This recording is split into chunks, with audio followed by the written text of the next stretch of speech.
इस एपिसोड की शुरुआत में हमें जियांगफेंग को दिखाया जाता है जो कि अपने आंटी के घर पर आ चुका होता है। तभी हमें उसके कज़न को दिखाया जाता है जो कि उसके ऊपर चिल्लाते हुए बोलती है कि जियांगफेंग कमीने कहीं कि तुमने आज जो कुछ भी अपने क्लास में किया उसकी जो चर्चा है वो हमारी क्लास तक पहुंच गई है। तुम हमारी फैमिली के नाम पर एक कलंक हो।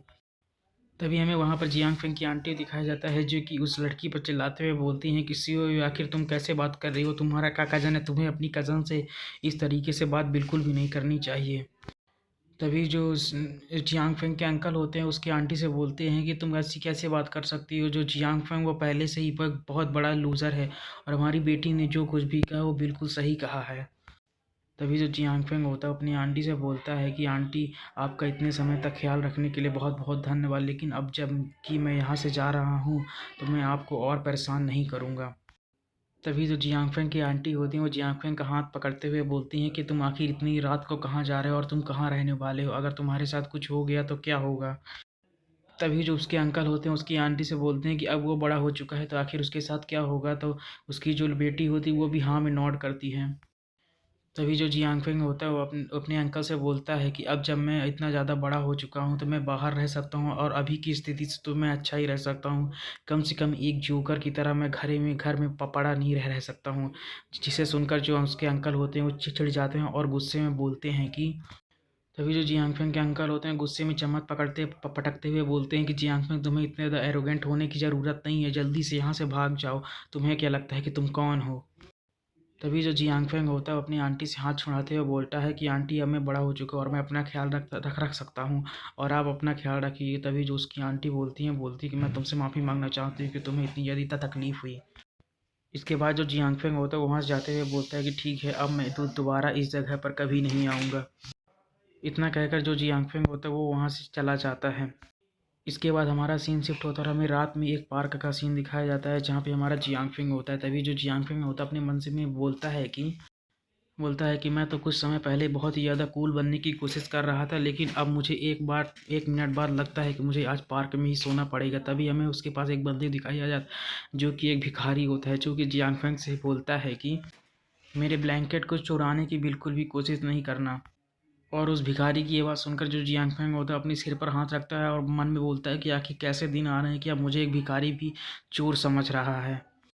तभी उसे किसी की जोर के चिल्लाने की आवाज़ सुनाई देती है जो कि बोलती है कि कोई मेरी मदद करो, यहाँ पर मुझसे कोई कुछ चुराने की कोशिश कर रहा होता है। और हमें दिखाया जाता है ये एक लड़की होती है जिसके आसपास कुछ दो गुंडे होते हैं और वो जो लड़की होती है वो उन गुंडों से बोलती है कि मेरे पास पैसे बिल्कुल भी नहीं है, इसीलिए तुम लोग मुझे यहाँ से जाने दो। तभी जो उनमें से एक गुंडा होता है वो बोलता है कि अगर तुम्हारे पास पैसे नहीं है तो तुम उसकी चिंता मत करो, हम तुम्हारे साथ आ सकते हैं और खेल सकते हैं, इसके लिए तुम्हें पैसा देने की बिल्कुल भी ज़रूरत नहीं होगी। तभी हमें एक दूसरे गुंडे को दिखाया जाता है जो कि अपना ठरकपना दिखाते हुए उस लड़की को घूरते हुए बोलता है कि इस लड़की का जो बॉडी है वो तो बहुत ही ज़्यादा शानदार दिखाई दे रही है। और इस चीज़ को सुनकर वो जो लड़की होती है वो रोने लगती है। तभी उसे किसी की पीछे से आने की आवाज़ सुनाई देती है। जैसे वो पीछे देखती है तो उसे हमारा जी मेन कैरेक्टर जियांगफेंग दिखाई देता है जो कि उसी की तरफ आ रहा होता है। तभी जो जियांगफेंग होता है उस लड़की को देखते हुए अपने मन में सोचता है, याद यह तो मेरे स्कूल की सबसे खूबसूरत लड़की चेन शाओकिंग की तरह दिख रही है। तभी उनमें से जो एक गुंडा होता है वो जियांगफेंग की तरफ उंगली करते हुए बोलता है कि यहाँ पर तुम्हारा बिल्कुल भी काम नहीं और तुम्हें हमारे काम में दखल अंदाजी करने की बिल्कुल भी ज़रूरत नहीं है, तुम्हें यहाँ से शांति से चले जाना चाहिए। तभी जो जियांगफेंग होता है उस लड़की का बहुत ही ज़्यादा फ़नी तरीके से मजाक उड़ाते हुए बोलता है कि ब्रदर, क्या तुमने यहाँ पर कुछ किया, कहा मुझे यहाँ पर कुछ अच्छे से सुनाई नहीं दिया। जिसे देखकर वो लड़का भी बहुत ही ज़्यादा चिढ़ जाता है। तभी हमें एक पीले बालों वाले गुंडे को दिखाया जाता है जो कि जियांगफेंग की तरफ बढ़ते हुए बोलता है कि बच्चे, लगता है कि तू यहाँ पर मरना चाहता है। इतना कहकर वह जियांगफेंग को पकड़ने के लिए बढ़ने लगता है, लेकिन जो जियांगफेंग होता है वो उस चीज़ को डॉज कर दे लेता है।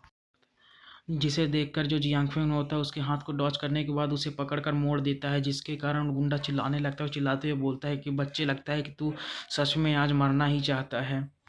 तभी हमें दूसरे वाले गुंडे को दिखाया जाता है जो कि अपने हाथ में चाकू निकाल लेता है और जियांगफेंग की तरफ बढ़ते हुए बोलता है कि बच्चे, लगता है कि तू आज मेरे ही हाथों से मरेगा। इतना कहकर वो जियांगफेंग पर बहुत ज़्यादा तेज़ी से अटैक कर देता है, लेकिन जो जियांगफेंग होता है उसे एक ही थप्पड़ मारता है जिससे वो दूर जाकर गिरता है। जिसे देखकर वो जो लड़की होती है वो बोलती है कि ये लड़का तो सच में बहुत ही ज़्यादा स्ट्रांग दिखाई दे रहा है। तभी जो जियांग फेंग होता है उन दोनों को पीटने के बाद ज़मीन पर लिटा देता है और बोलता है क्या तुम लोगों को तसल्ली हो गई?